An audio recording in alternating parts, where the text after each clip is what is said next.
Mount Marathon, home to one of the craziest and most unbelievable races in Alaska. But its history goes so much deeper than the trails on it. Breaking feedback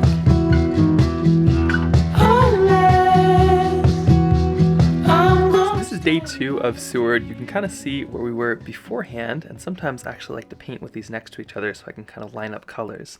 But we're going from the ocean onto the shore and actually into the mountains this time. But before we dive right in, there's a little bit extra if you wanted to add.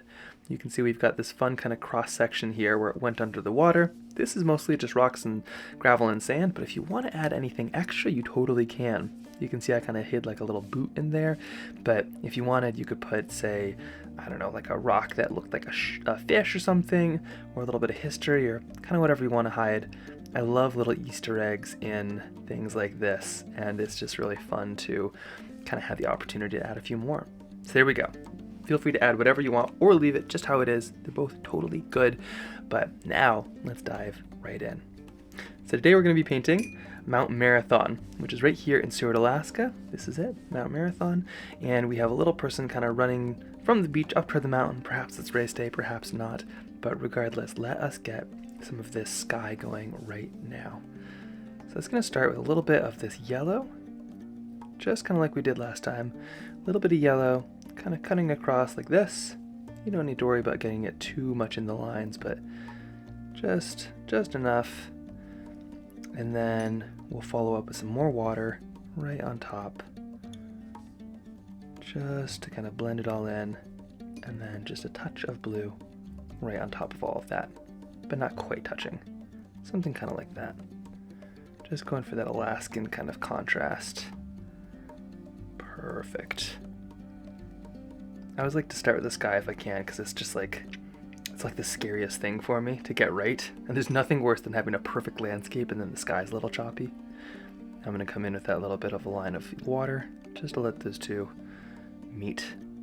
Just letting them, just encouraging a little friendship right there. I'm never quite sure if it's quite going to work out, but you sometimes just got to leave it. Watercolor is a hard one to know, and only time's going to tell on that. But great.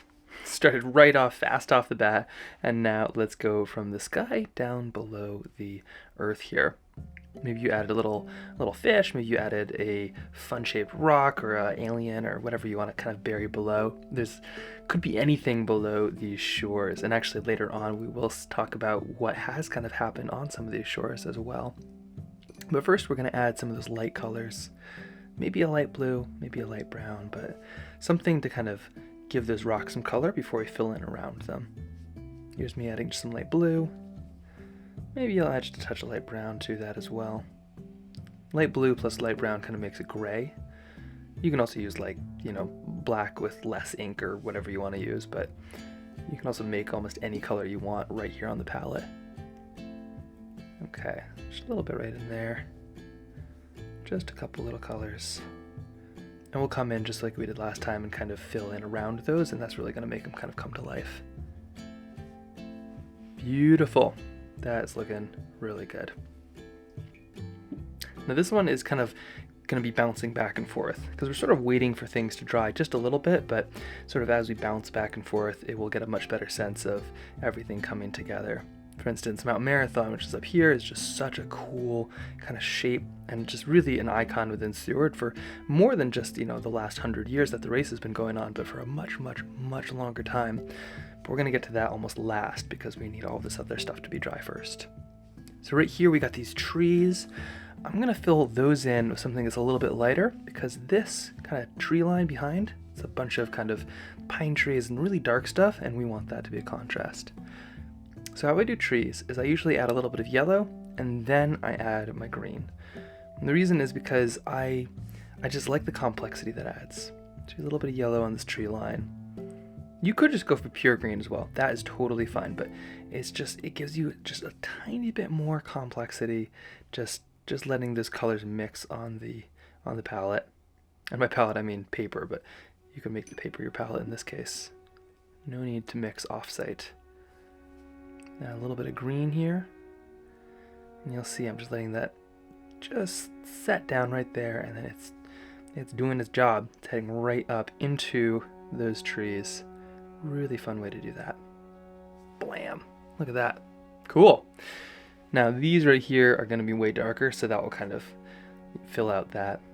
And I avoided this little person pretty well right here, but you don't need to worry too hard about getting that perfect because we'll make them darker than those trees are. Okay, that's looking lovely.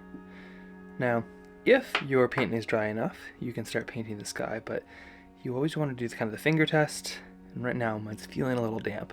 You can kind of see it's actually moving. And if you do add a little bit of any paint or something, it's just going to start to flow up, which is not always what you want. So let's avoid that back half right now, and perhaps add just a little bit to this front. So we've got this fun little kind of section where we've got all of the pebbles and kind of this whole section right here. I'm going to add just some lighter colors, and we'll add some darker stuff here in a bit, but we'll add that initial base kind of light layer here just for a moment. What that's going to look like is a little bit of probably brown. I'm adding just some brown to the ground, and that's where it's kind of key to have something like this.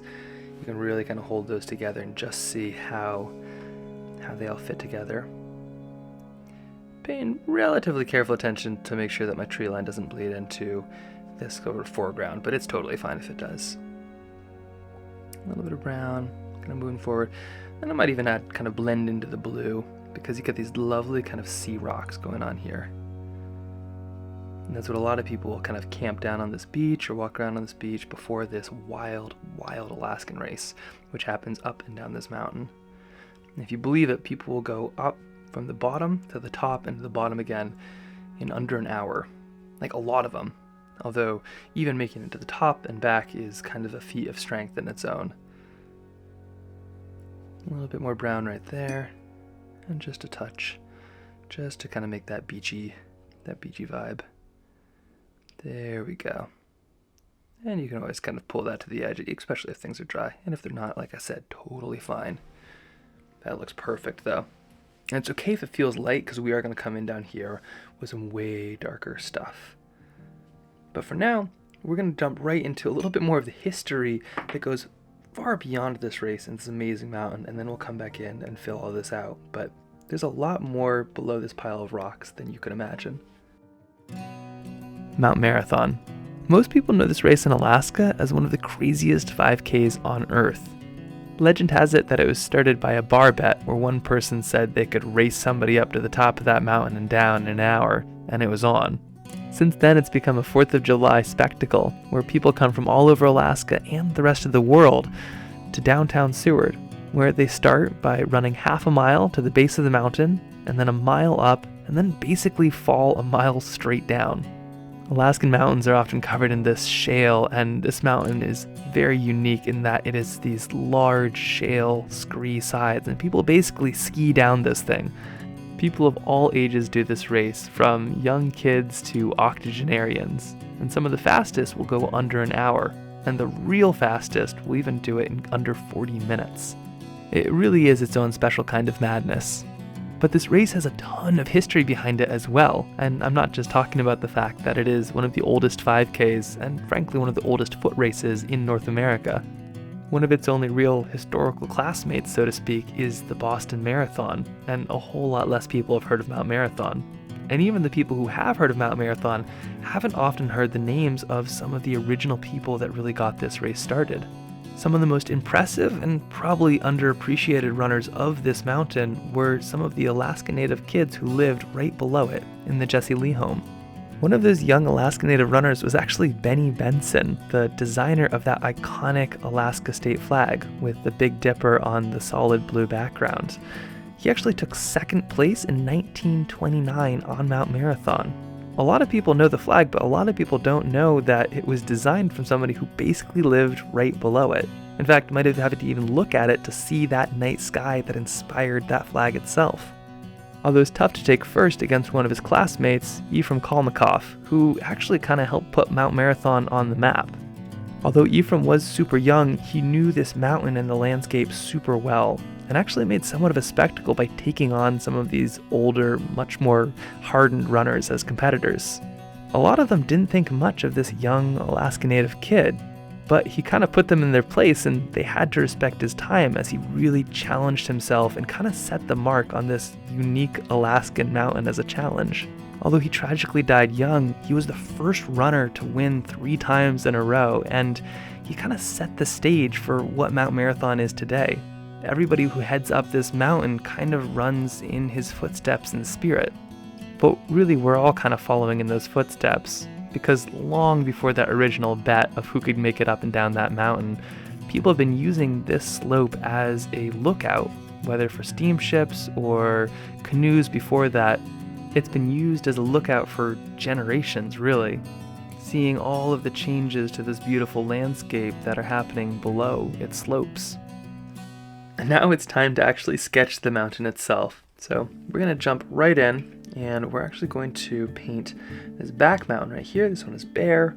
There are a few missing in between these two, but we're taking some artistic liberties. Well, let's get bare sketched kind of the same way we did this one. So a little bit of green up top, and then we'll add some blue.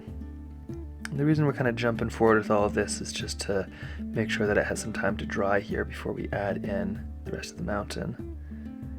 So a little bit of green like that. If you want, you can leave this little section here bare. This is just like some little gravel or something, but if it gets covered over, that is totally fine, okay, as well. And a little bit of dark blue. Whatever you have on your palette, it's going to work totally fine. Just a little bit down here.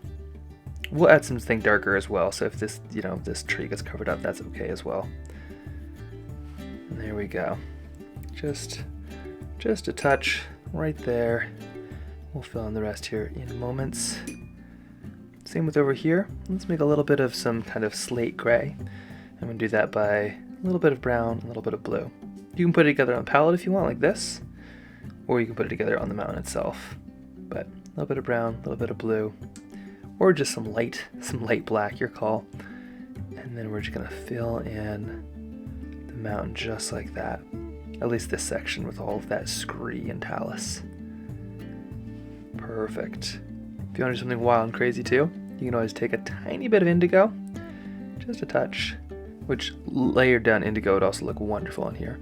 And then you can put just a little bit right toward the top. And that's because for some reason, mountains and everything, whatever touches the sun, like whatever is on the edge with sun, is always going to seem darker to our eyes in photographs and things like that. So by just putting a little bit like that, it feels a bit more natural. Of course, then I put way too much, and then you got to kind of work with it, but we'll see. We'll see how it all turns out. Something kind of like that.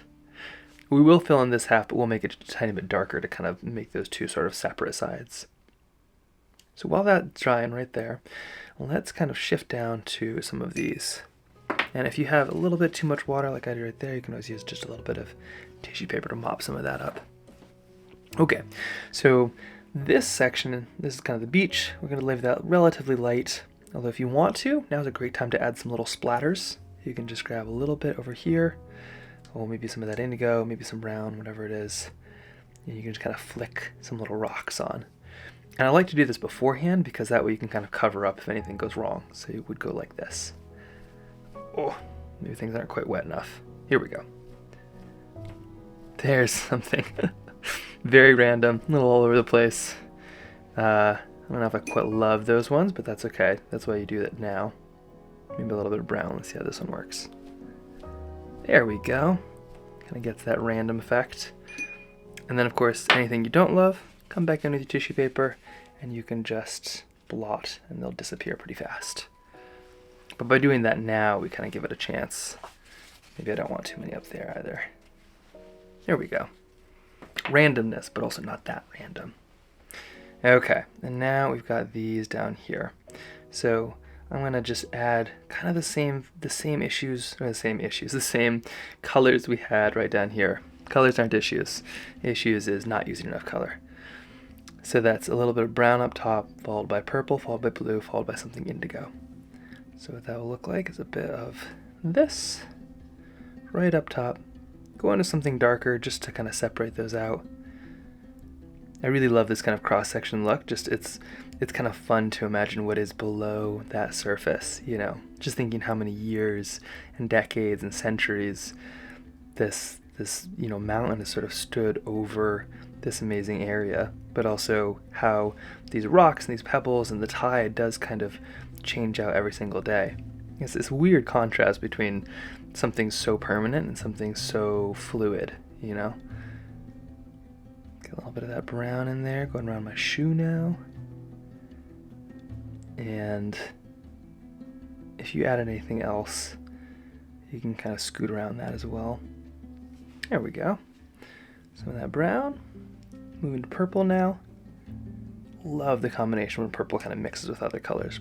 Purple and brown, purple and blue, and purple and green and things like that. It just makes it fun. Okay, a little bit of this right down here. And we're just letting it all kind of connect. But I'm also moving pretty fast because I want it to connect while it's wet. That just makes things so much more kind of, it just makes it all one layer. Kind of mixes it all together on your paper. If this takes a little bit longer too, that's totally fine. You don't have to do these things in one layer, and in fact, sometimes they look even better when it takes 1 or 2 tries to kind of get it right. Going around my little extra fish. But if you want to add things in after the fact as well, that also would look fine. And now I'm going to go for blue, and then I'll jump into my indigo. The water table here is actually going to be pretty low, especially on that beach. That sea is moving in and out, but a lot of that did change during things like the tsunami. This whole area has actually had some pretty massive shifts in the last 100 years, and we'll be digging into that a little bit more on the next sketch. But it's kind of wild to think, you know, whether it's the tsunami or the shark fishing industry or whatever else this mountain is kind of looked over, just imagining that perspective of Mount Marathon as sort of that sentinel. Okay, a little bit of that brown in there, looking lovely. Okay, we'll let that kind of slowly dry, although it might take a moment or two. Perfect. Okay, so now that that's drying, let's kind of move up to our little people here. We've got this little person right there, and then a bunch of people in the background, maybe kind of up heading toward the race or something like that. We can add some shadows now, and then we'll fill in kind of the full person in a little bit. So I'm gonna add just a little bit of maybe indigo, maybe some dark blue, maybe some purple, and just get a few shadows in, just like that. Just kind of perpendicular to the person, and it does this magical thing where it kind of gives them some weight. Something as simple as that. And then maybe just a couple little shadows on a few rocks over here. You don't need to add too many, especially if you did some little splatters. But just a little bit, just to kind of give some movement and some body to this beach. It's kind of the simple little things in watercolor that make the most difference. Alright, so we've got their body, their head, and their legs. If you wanted to add like a ponytail or, you know, kind of personalize your person, now's a great time to just add a little bit of that in here. We'll make this a cool Alaskan runner lady. And then with the shirt, I would add that color in right now. I'm going to add a pop of red just because I love that visibility.